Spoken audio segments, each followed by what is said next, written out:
దేవునికి స్తోత్రము.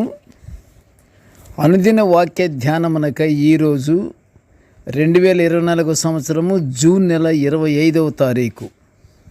ఈరోజు ధ్యాన వాక్యము పరిశుద్ధ గ్రంథము నుండి కీర్తనల గ్రంథము 84వ సంకీర్తన 10వ వచనాన్ని మనం ధ్యానించుకుందాము. భక్తిహీనుల గుడారములలో నివసించుట కంటే నా దేవుని మందిర ద్వారము వద్ద నుండుట నాకు ఇష్టము. దావీదు మహారాజు పలుకుచున్నటువంటి మాట, భక్తిహీనుల గుడారములలో నివసించుట అంత మంచిది కాదు, దానికంటే దేవుని మందిరము దగ్గర నిలబడితే ఎంతో మంచిది కదా అంటాడు. ప్రియ దేవుని బిడ్డలారా, ఈరోజు ధ్యాన వాక్యము, దేవునికి ఆయన ప్రజలకు వ్యతిరేకులైన భక్తిహీనుల నివాసములలో నివసించకూడదు అన్నటువంటి దావీదు నిర్ణయాన్ని మనం ఇప్పుడు ధ్యానించుకుంటున్నాము. కీర్తనలు 1వ అధ్యాయము 1వ వచనములో దావీదు గారు ఏమంటున్నాడంటే, ఆయన రాసినటువంటి కీర్తన మనం చదువుకుందాము. దుష్టుల ఆలోచన చొప్పున నడవక, పాపుల మార్గమున నిలువక, అపహాసకులు కూర్చుండు చోటను కూర్చుండకూడదని కీర్తనకారుడు పరిశుద్ధ గ్రంథములో వ్రాసి ఉండుట మనము చూస్తున్నాము. దేవుణ్ణి వ్యతిరేకించే వారిని అన్ని జనులని, జనములు అని, భూరాజులు అని, ఏలికలు అని పిలువబడినట్లుగా కీర్తనల గ్రంథము 2వ సంకీర్తన 3వ వచనంలో మనం చూస్తున్నాము. అంటే దేవుణ్ణి వ్యతిరేకించే వారిలో భూరాజులు కూడా ఉన్నారన్నమాట, జనములు ఉన్నారన్నమాట. వాళ్ళనే అన్ని జనులని కూడా మనము పిలుస్తున్నాము. అయితే కీర్తనకారునికి చాలామంది శత్రువులు ఉన్నారని కీర్తనల గ్రంథంలోనే 3వ సంకీర్తనలో తెలుస్తుంది. వారి హింసలకు భరించలేకనే అనుభవపూర్వకంగా వివరిస్తున్నాడు. ఎందుకంటే దావీదు గారికి శత్రుమూక ఎక్కువ, శత్రువులు చుట్టూతో ఉంటారు ఆయనకి, ఎప్పుడు శత్రువే. శత్రువుల యొక్క హింసలు ఎక్కువ, శత్రువుల బెదిరింపులు ఎక్కువ ఆయనకి. ఆయన రాజు అయినా సరే, ఆయనకి అంగబలము, సైనిక బలము ఉన్ననూ సరే, దుష్టుల గుడారములలో నివసింపవద్దు అని చెప్పుచూ ఎక్కడుండమంటున్నాడంటే, దేవుని మందిర ద్వారము వద్ద నిత్యము ఉంటూ దేవుని వాక్యాలు, వాక్య బోధనను వినుట ఎంతో శ్రేయస్కరమని కీర్తనకారుడు చెబుతున్నాడు. ఈ దుష్టులు, ఈ శత్రువులు, ఈ భక్తిహీనులు చేయు ద్రోహముల నుండి తప్పించమని దావీదు గారు నిత్యము దేవుని సన్నిధిని వెతుకుచూ నిత్యము ప్రార్థన చేయువాడు, పోరాడువారు. ఈయన ఎప్పుడు నిత్యము దేవుణ్ణే, ఈయనకి ఏమీ అక్కర్లేదు ఆయనకి, ఆయనే దేవుడే, ఆయనే ఆశ్రయము. ఆయనంట, వింటున్నారా, ఆయన యెహోవా దేవుడు, ఈయన దాక్కునే స్థలమటది యెహోవా దేవుడు.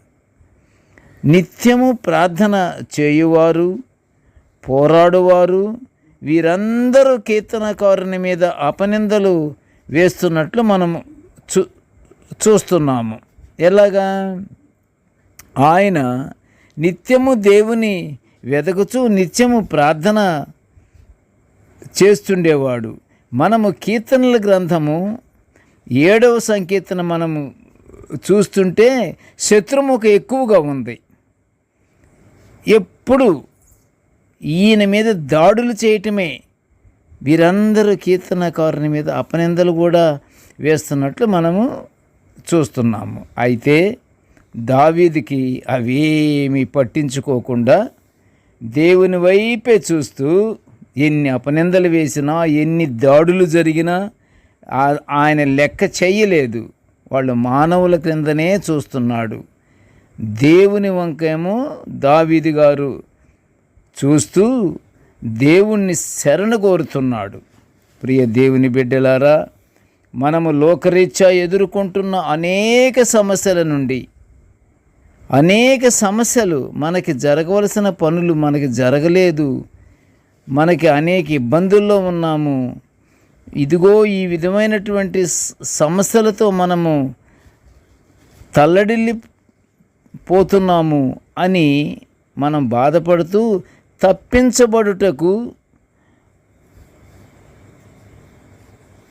తప్పించబడుటకు ఓదార్పు కొరకు, ధైర్యం కొరకు, కాపుదల కొరకు దావీదు గారి కీర్తనల గ్రంథాన్ని చదవాలి.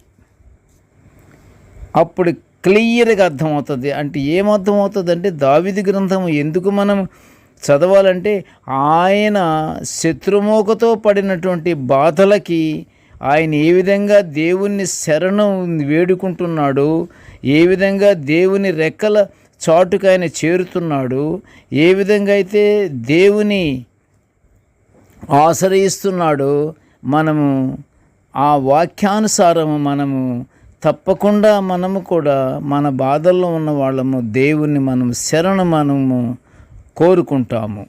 అందుకే మనకు శత్రువుల గురించి, దుష్టుల గురించి, స్వార్థపరుల గురించి స్పష్టంగా అర్థమవుతుంది. దేవుని రెక్కల చాటున ఆయన భద్రతలో జీవించుటకు ఆయన మార్గములలో మనమంతా నడవాలి.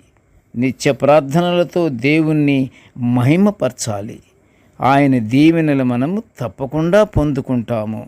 మనకి దేవుడు తప్పకుండా మనల్ని దీవిస్తాడు, మనకి దీవెనలు అనుగ్రహిస్తాడు, మనకి శాంతి సమాధానాలు కూడా కరువైపోకుండా మనకి పూర్తిగా అనుగ్రహిస్తాడు.